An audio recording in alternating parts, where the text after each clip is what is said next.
Merci de m'avoir donné la parole. Je suis M. Tchabré Yalbondia. Je suis le deuxième bénéficiaire de mon père Yen Tchabré en trône à Dapon.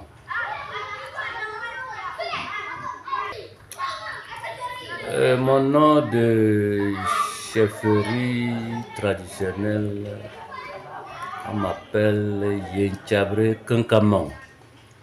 Kankamon veut dire il y a un arbre qui a des fruits et que tous les oiseaux viennent se poser là-dessus parce que le fruit est doux. Puis Kankamon, on m'appelle Kankamon. Kankamon, c'est l'angélicien Kankamon, Noanicien Kankamon. Donc c'est un arbre, vous connaissez l'arbre là, peut-être, qu'on appelle Kankana. Donc le Kankana, comme c'est doux, donc tous les oiseaux se retrouvent là-bas pour se régaler. Et on se réfère aux anciens, pour mieux gérer la tradition, il faut se référer aux anciens. Et la tradition, il ne faut jamais perdre la tradition. Et nous avons des oncles, nous avons nos pères, nous avons nos petits frères. Donc on se réfère à eux pour ne pas tomber dans des problèmes. D'abord, Dapon, si je vais vous dire ce que c'est que Dapon, ou même vous avez déjà compris, quelque chose de nouveau, un nouveau marché. Parce que si on fait la différence entre Dapon, c'est parce qu'il y avait un ancien marché qu'on appelait Dapankourgou. Et aujourd'hui, le marché actuel s'appelle Dapon. Cela veut dire toujours nouveau marché. Et Dapankourgou veut dire l'ancien marché qui est vers le cimetière catholique, allant vers Pana. Voilà la signification de Dapon. Dapon veut dire nouveau marché. Bon, je disais que c'est nos parents, quand ils sont venus de Burkina par la guerre, c'est là où ils sont partis s'installer. C'est pourquoi là-bas, c'est un ancien marché qui nous rappelle de nos parents qui étaient venus pour s'installer. Et après, ils sont revenus en ville ici pour installer un autre marché. C'est pourquoi il y a deux marchés à Dapon. Il y a Dapankourgou, il y a Dapon. Voilà. Merci. Nous avons toujours eu quelques histoires. Des fois c'est vrai, des fois aussi c'est faux. Donc, lorsqu'on était au Burkina, on a été renvoyé par une guerre qui ne disait pas son nom. On est venu à Namoukouak, on s'est installé et la guerre nous a suivis. Et on a en même temps dépêché les parents pour venir chercher une place vers Dapankourgou. Donc, notre grand-père même s'appelle Dajok. Dajok, lui, il était mort et c'est son fils, son premier fils qui nous a conduits vers Dapankourgou pour avoir un abri pour qu'on ne nous retrouve pas. Mais lorsqu'on courait aussi, il y a les ânes. Après avoir passé avec nos pieds sur la terre, tu sais, les gens sont capables de repérer là où va la personne. Après que nous avons pu s'échapper de là, il y a les ânes qui ont en même temps marché dans nos passages. Et que, bon, lorsqu'ils sont arrivés là-bas, ils ont perdu les traces de nos pieds. Et c'est ça qui a fait qu'on est venu à Dapankourgou avec le premier fils d'Adjok. Donc, l'âne signifie notre symbole parce qu'il nous a sauvés des griffes des guerriers. Donc, si ce n'est pas aujourd'hui, à chaque 6-7 ans, on devait aller immoler l'âne pour demander sa bénédiction pour qu'il puisse nous protéger tout le temps qu'on a à vivre sur cette terre. Donc l'âne est le symbole de tous les dieux, que tu sois n'importe quel dieu, notre symbole c'est l'âne. Voilà. Oui, il y avait plusieurs clans, puisque tous ont fui la même guerre. On se retrouvait ici avec plusieurs clans. Il y a les Nakorb, il y a les Gmayoba, il y a les Nyam, il y a les... Bon, il y en a plusieurs, hein. Il y a les Sankwelebu, tout ça là. Il y a les Kuntum. Il y en a plusieurs. Donc, on ne peut même pas citer parce que les Gmayoba, les Nakorb et les Diop, nous sommes les premiers à être installés ici, les Diop surtout, à être installés ici.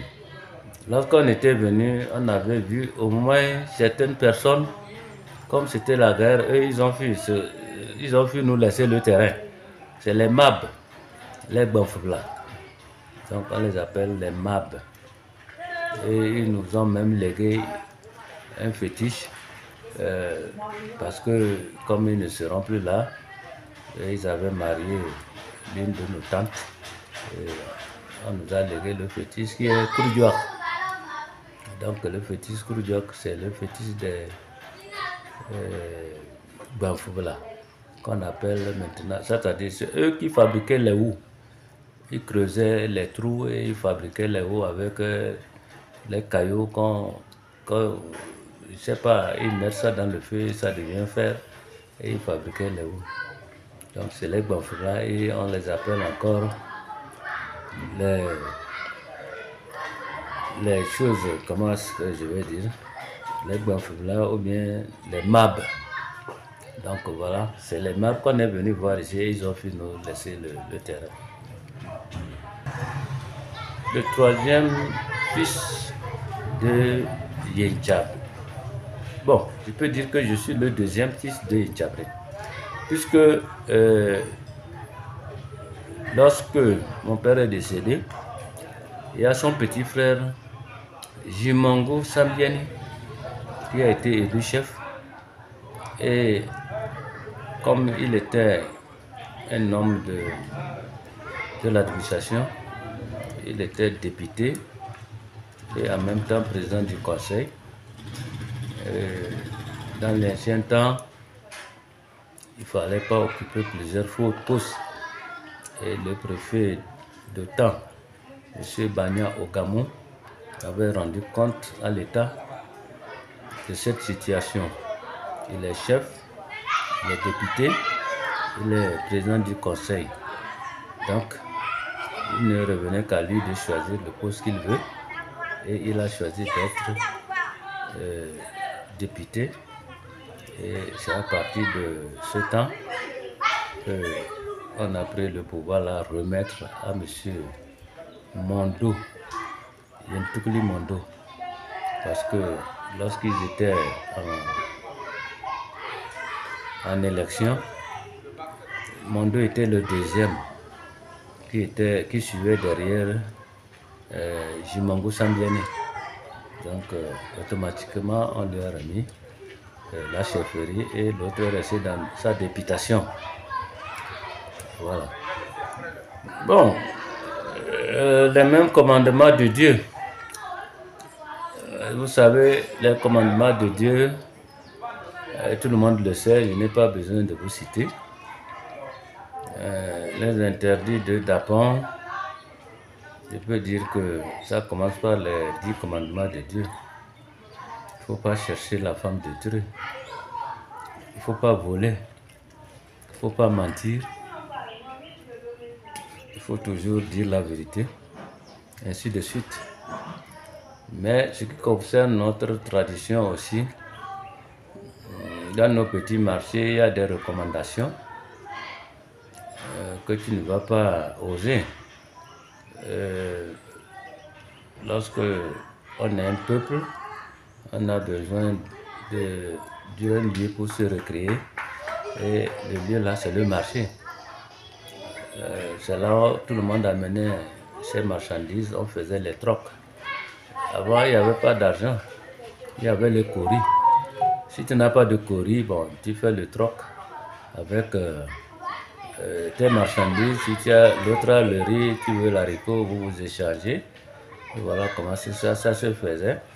Et comme on voudrait que le marché progresse, il y a eu des interdits. On a déposé une pierre fétiche qui est actuellement au marché et que presque chaque année, on va honorer le fétiche là pour qu'il nous donne bénédiction, pour que notre marché puisse contenir beaucoup de clients. Donc, à partir du fétiche, le fétiche a montré ses interdits. Le coq noir, le mouton noir, la chèvre noire, la viande du serpent, le boa, la viande du singe. Il y a certaines poules qui ont façon, on dit kongark.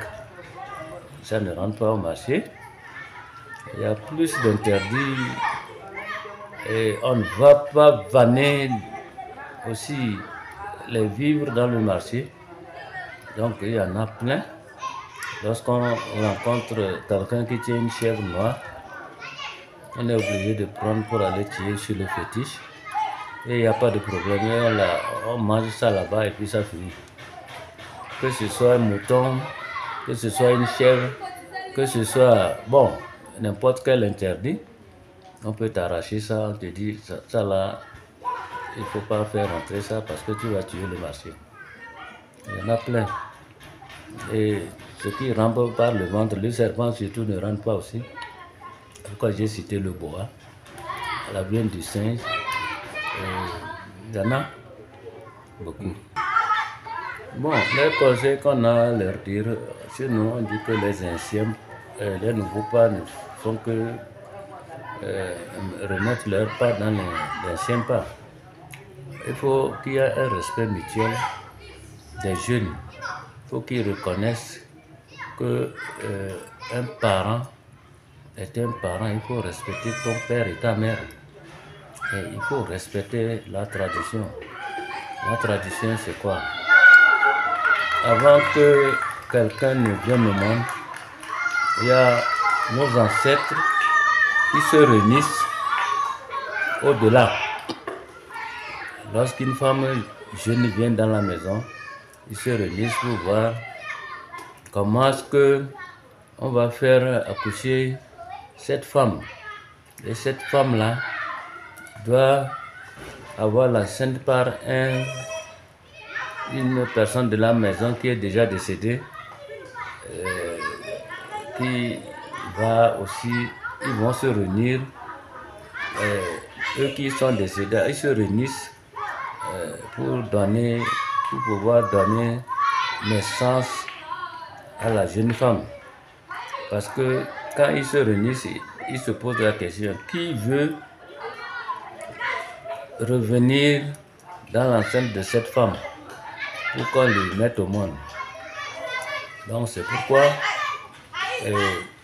quand ils font ça, il y a quelqu'un qui dit, moi je voudrais que la femme jeune là prenne, je sais pas,